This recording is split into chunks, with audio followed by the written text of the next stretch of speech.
Hello, ladies and gentlemen, and welcome to the Smoky Room.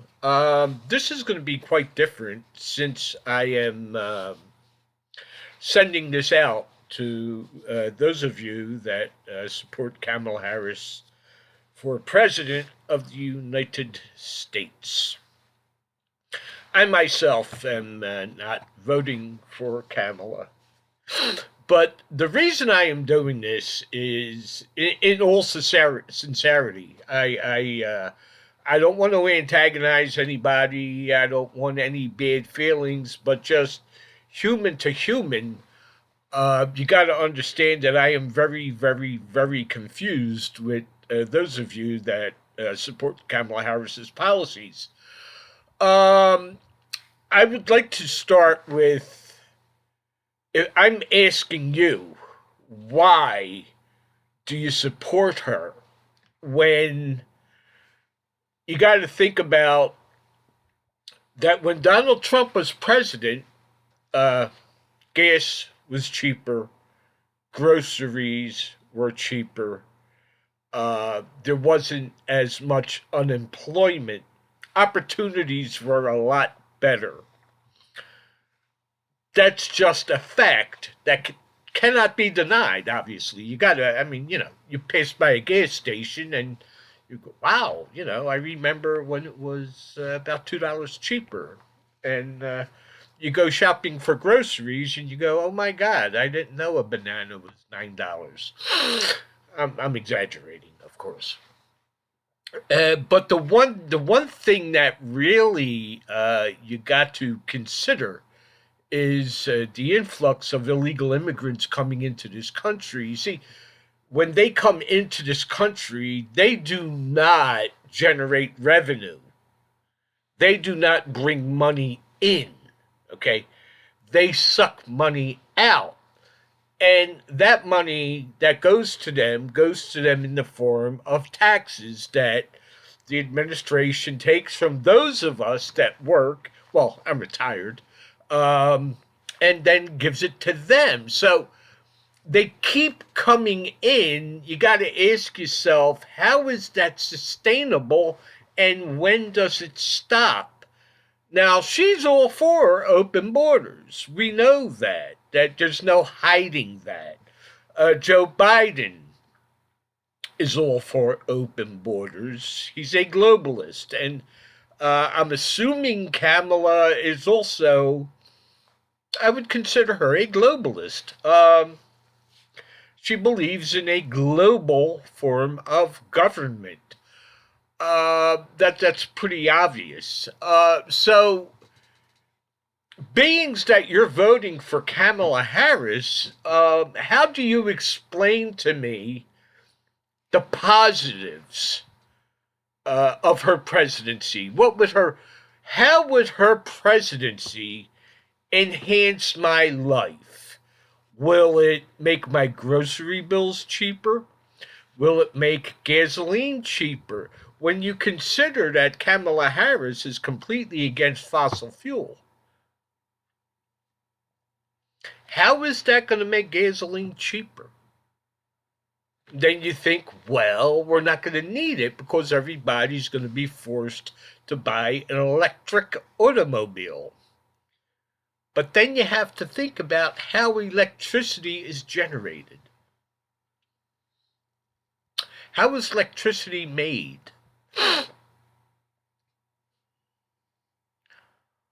Fossil fuel goes into that, believe it or not. You know, with fossil fuels, a lot of products are made. So when you think about doing away with fossil fuels, you're going to be putting millions of people out of work. How does that help the economy? You see, I am not voting for Donald Trump because I dislike Kamala Harris. I don't know what kind of person she is. I never hung out with her, so I just don't know. All I do know is she does like to laugh quite a bit, and that's a fact. Um, I will say I don't like her policies, and the reason being, it's got nothing to do with her being a female. It's got nothing to do with her skin color. Um, it's got nothing to do with her personality. It's got everything to do with whether or not she is able to perform the duties as a president that will enhance my life and keep my family safe and keep me safe and keep us out of a nuclear war and war in general. I can go back to the Trump presidency and I could see a lot of positives. Look, I am not a Trump fanatic. I don't think the guy and I would ever be like bestest buddies. You know, I don't even think we could hang out together, to be completely honest with you. We may not really like each other. But what I do know is that he is a successful businessman. And right now, for the benefit of Americans, I think that's what we need in the White House. So, weighing his business experience in handling money and being able to be a positive negotiator, for instance, the only American president to meet with the leader of North Korea and keep us out of nuclear obliviation. Obliviation? Obliviated? Yeah, obliviation, I guess. So there we have it.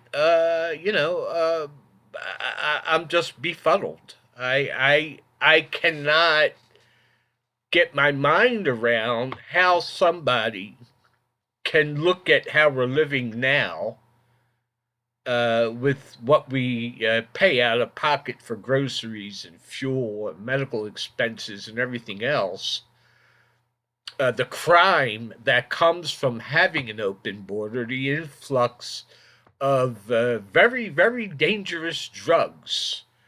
I live fairly close to Kensington. I grew up in South Philly, so I know Kensington. I know what it's about, and what it's about now. It's past the point of being ridiculous. It's like a scene out of the Twilight Zone, and we gotta say that's not good. These drugs gotta stop coming into this country. I haven't heard anything from Kamala Harris about that. Matter of fact, I've been going on her site week after week after week after week. Have you tried that? Have you gone onto her site?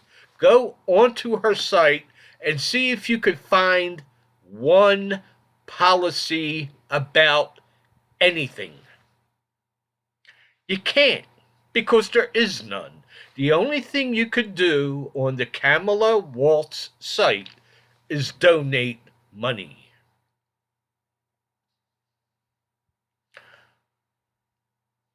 So, are we going to vote for Kamala Harris because she's a woman? Do you remember Obama? Oh, millions of white people voted for Obama because he was black. Not because he was the right guy for the job. You know, that's like me. I worked as a chef, okay? And, some guy somewhere that owns a restaurant says, I need to hire a bald-headed Sicilian guy. I really don't give a damn if he can cook or not. Hey, Joe, you want a job? Come here. Can you cook? No? What? You're a welder? That's all right. Don't worry about it. Come on in. Would you eat at my restaurant? I don't know a damn thing about making lasagna. But you're going to come to my restaurant? You see, that's what we're looking at here. If people are going to vote for Kamala because she's a black woman, although she's not black, and Mr. Obama, hate to say it, but he was not black either. He was half white and half black. In Italian, that makes amends, which means half and half. Okay, it's not a derogatory term. It's an Italian term. But, so yeah, I hope this caused you to think a little bit. I mean, I guess it all boils down to whether or not you like living in the United States and you want it to be the United States, having all its attributes that at least it used to have, fairness, freedom, liberty, justice. Yeah, the United States has a lot of problems. It always did. There isn't a government around that doesn't have problems. You want to know why? Governments are formed by human beings. Human beings are not perfect. They have a lot of flaws. So when human beings institute governments, there's going to be issues. Okay. Just food for thought. Okay.